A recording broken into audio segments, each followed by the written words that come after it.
Hello dear students, welcome back to organised knowledge channel. और आज की जो वीडियो है उसमें हम डिस्कस करेंगे worksheet number 34 for class 10th social science की बच्चों ये वर्कशीट है जो आपके लिए 28 सितंबर 2021 के लिए शेड्यूल की गई है।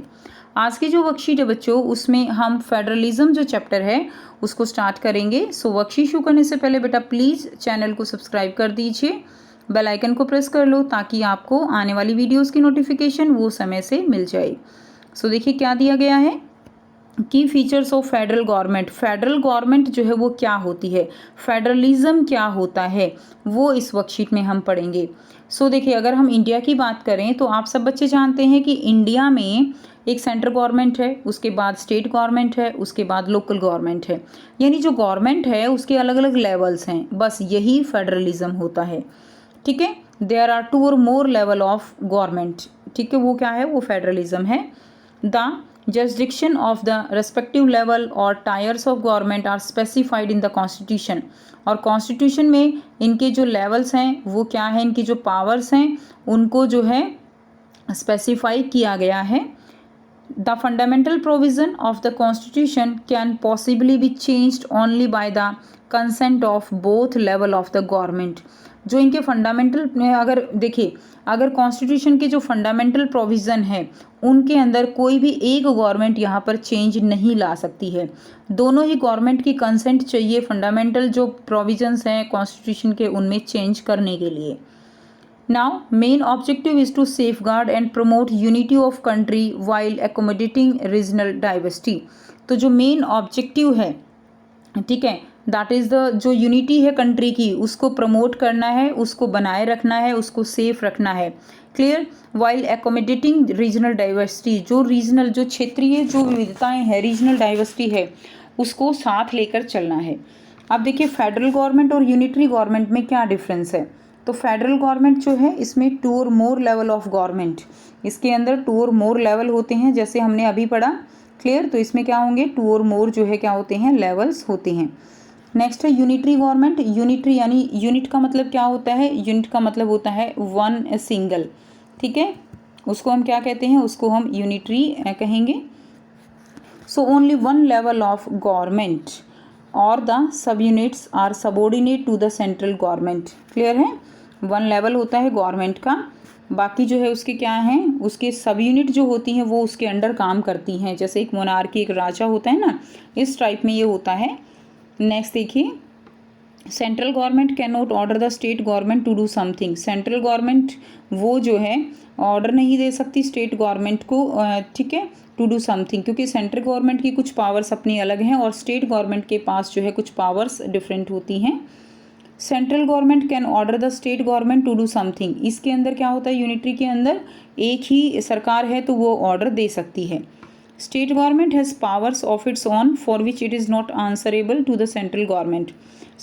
स्टेट गवर्नमेंट के पास जो है पावर्स होती हैं अपनी, ठीक है, और वो जो उसको जो है वो जो सेंट्रल गवर्नमेंट होती है उसके प्रति वो जवाबदेह नहीं होती है।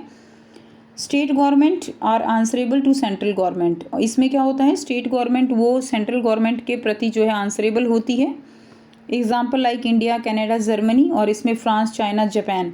इसमें देखिए बच्चों जो बड़ी जो आप कह सकते हो कंट्री हैं लाइक इंडिया, वो जो है उनमें क्या है, उनमें क्या होती है, फेडरल गवर्नमेंट होती है। लेकिन जो छोटे कंट्री हैं उनमें यूनिटरी गवर्नमेंट होती है। बट यहाँ पे चाइना जो है क्या होगा, चाइना जो है इसका एक्सेप्शन रहेगा। क्लियर है, चाइना बड़ा होते हुए भी उसमें क्या है, यहाँ पर यूनिटरी गवर्नमेंट है।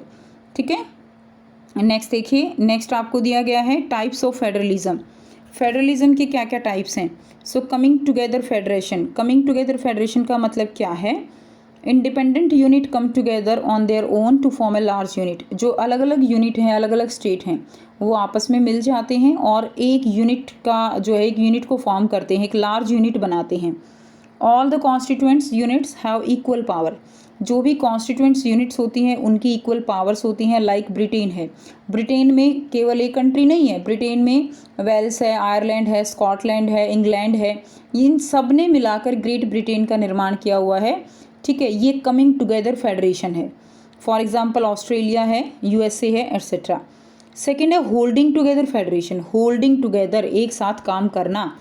Large country decide to divide its powers among the constituent units.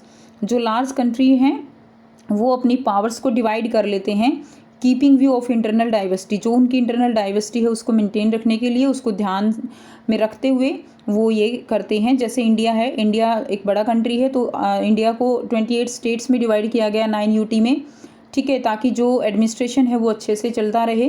तो ये जो है ये होल्डिंग टुगेदर फेडरेशन है। Central government tend to be more powerful, but यहाँ पे क्या होगा, सेंट्रल गवर्नमेंट वो ज़्यादा पावरफुल होती है। For example India and Spain. Next देखिए, the Indian constitution clearly provided distribution of legislative powers between government. Indian constitution जो है डिस्ट्रीब्यूशन, जो लेजिस्लेटिव पावर है गवर्नमेंट के बीच में जो पावर्स हैं उनका क्लियरली जो है क्या किया हुआ है, एक तरह से डिस्ट्रीब्यूशन किया हुआ है, ठीक है। तो यूनियन लिस्ट बनाई हुई है, तो लिस्ट बनाई हुई है, ठीक है। 3 जो है यहाँ पर लिस्ट है। फर्स्ट जो है यूनियन लिस्ट है, क्लियर है। यूनियन लिस्ट का मतलब क्या है, union list include the subject of national importance, यानी जो देश की जो डिसीजन है, देश पूरे देश जिसमें इन्वॉल्व होता है, कुछ भी अगर डिसीजन होता है पूरा देश उसमें अफेक्ट होगा, ऐसे डिसीजन यूनियन लिस्ट में इंक्लूड किए गए हैं, जिनके ऊपर जो डिसीजन है वो केवल सेंट्रल गवर्नमेंट ले सकती है। लाइक डिफेंस है, फॉरेन अफेयर्स है, बैंकिंग का है, कम्युनिकेशन है, करेंसी है, ये ऐसे मामले हैं जिनके ऊपर पूरा देश जो है इनसे इफेक्टेड होता है। तो ये यूनियन लिस्ट में इंक्लूड किए गए हैं और लगभग 100 ऐसे जो है आप कह सकते हो सब्जेक्ट हैं जो कि इसमें इंक्लूड किए गए हैं। These matters are included in this list as it need a uniform policy throughout the country, क्योंकि पूरे कंट्री में एक ही पॉलिसी चलती है इसीलिए। Clear. The union government alone can make laws relating to the subject mention in the union list. Union list में जितने भी सब्जेक्ट दिए गए हैं वो उन सब के ऊपर लॉज जो है वो अकेले सेंट्रल गवर्नमेंट के पास राइट है उन लॉज को फॉलो करने का, उन लॉज को बनाने का। अब बात करते हैं स्टेट लिस्ट की।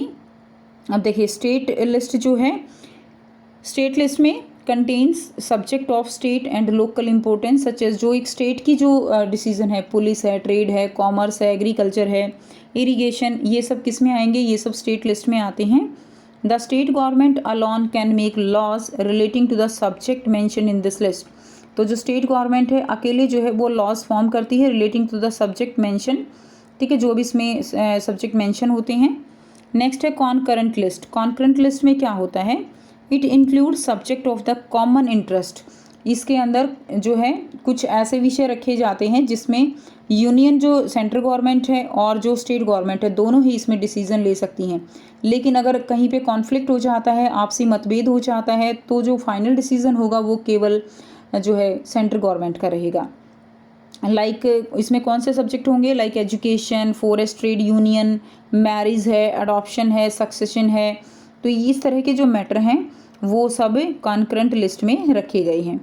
Both the union and the state government can make laws on the subject mention in the list. तो ये जो है इनके ऊपर लॉज बना सकते हैं।